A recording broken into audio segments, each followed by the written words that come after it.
Hello everyone, my name is Havian, and today I'm going to be playing some Sword Art Online Hollow Realization. This time I'm going to be showing you the character creation.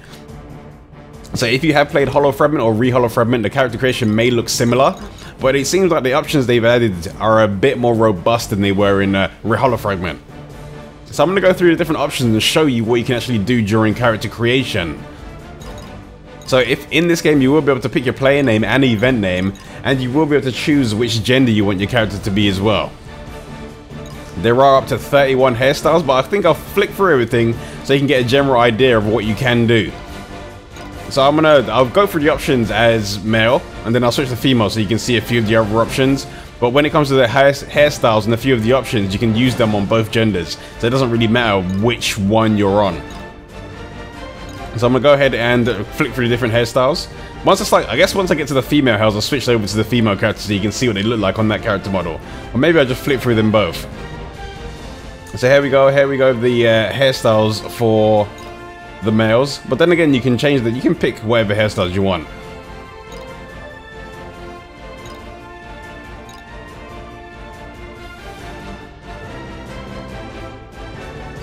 In Lost Song, the hair was kind of cardboard, but it's nice to see that they've actually added some physics to the hair in this game.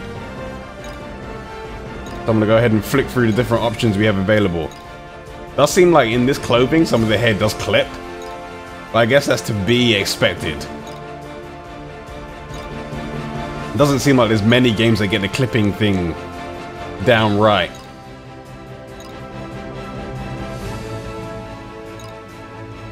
I will cycle through the hair again with the female characters just so you can see.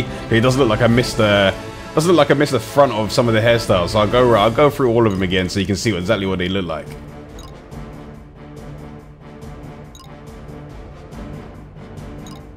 Alright, now to switch to female and then go through them again.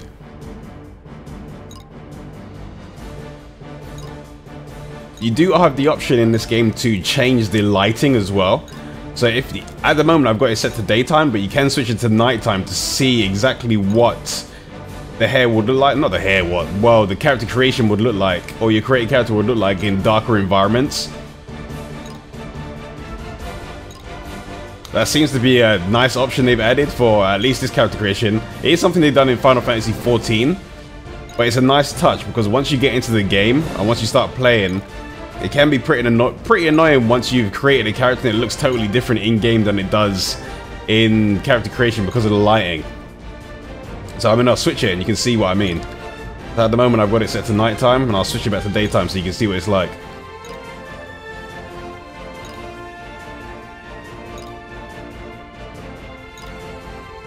I don't really know if it was a must-have addition, but it does help.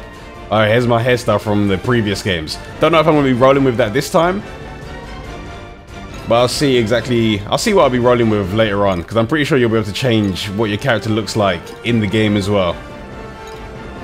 There we go, so here, that's all of the hairstyles done, so let's take a look at the eyes.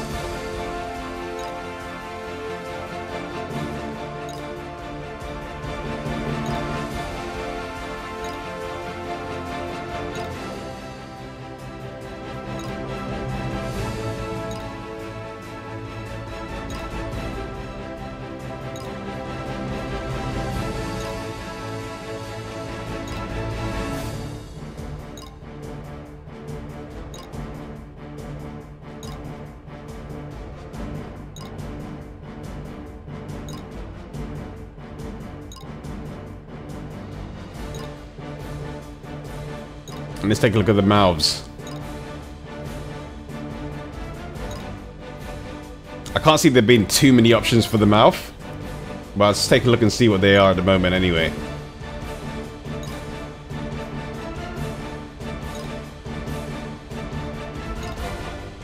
There we go, 7 options for the mouth. Now let's take a look at the height. Alright, let me just bring everything back to default. So let's take a look at the different heights you can have. At the moment it's set to 4. So I'm going to drop it down to the lowest one, so you can see how small you can be. And I'll switch it to male as well, and you'll see the height of, well, both the male and female models. So you can have the characters being pretty tiny.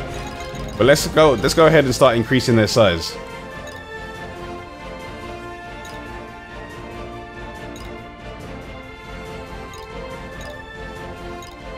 So there you go. You can see the difference between the maximum, the smallest and the max.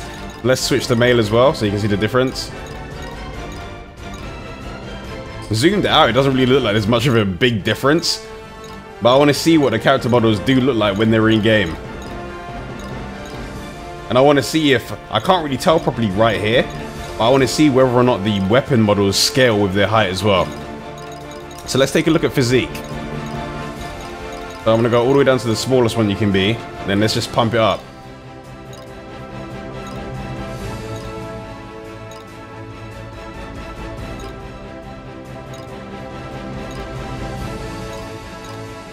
So it just looks like, the physique just stretches them wider. It would have been nice if there was a few slider options in this, but hey, it's an option, I guess. Let's take a look at the female. Female one doesn't really seem to make too much of a difference, honestly. It seems like no matter what you do with this character model, it seems like body-wise, the character is just going to be slender. So let's take a look at bust size.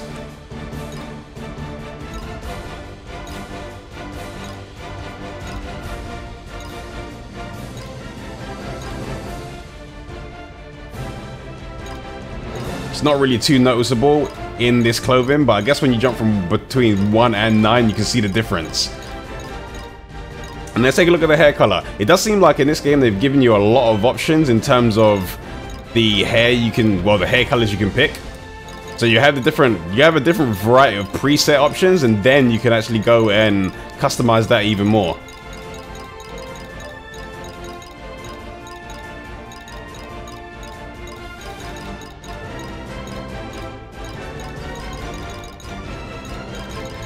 And then let's take a look at the eye colors as well.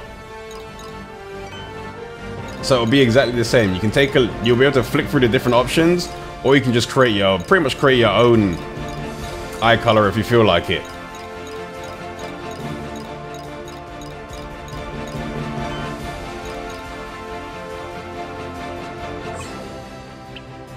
And let's take a look at the different skin color options.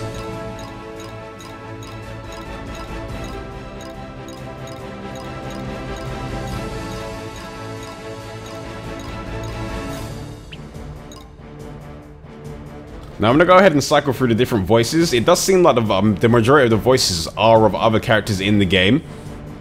But I'll go ahead and flip through them so you can hear them for yourselves.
And then it allows you to choose your starting weapon for the game. I believe in the Hollow Fragment you kind of started off with dual wielding, but in this game you do get to pick what you want to start off with. And you can change your stance so you can see what you look like in battle stance and when you've got your sword set to default. So starting weapons you can use are sword, you can use the rapier, you can use a scimitar. Pretty much all the weapons that you have available in the game at the moment you'll be able to use as a starting weapon, which is a nice touch. You can decide what you want from the very beginning, so your time doesn't get wasted on a weapon you're probably never going to use, or a weapon that you don't think you're going to end up using later on in the game. I'm curious though. I'm gonna put it down to the minimum height and have a greatsword just to see how big the difference is. Yeah, it does. It doesn't seem like weapon scale with your height. So there you go. Make a tiny character with a huge weapon. You can do it. And we have great axe as well. And spears. And then we have the katanas. That was a weapon that I'm kind of curious to whether or not you have at the beginning. Because it wasn't in some of the previous character creation videos, but there you go, you can have it if you want to.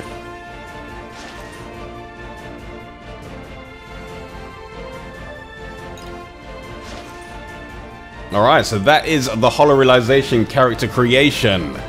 I will be getting to some of the gameplay videos very soon. So until I make those videos, I'll see you all later.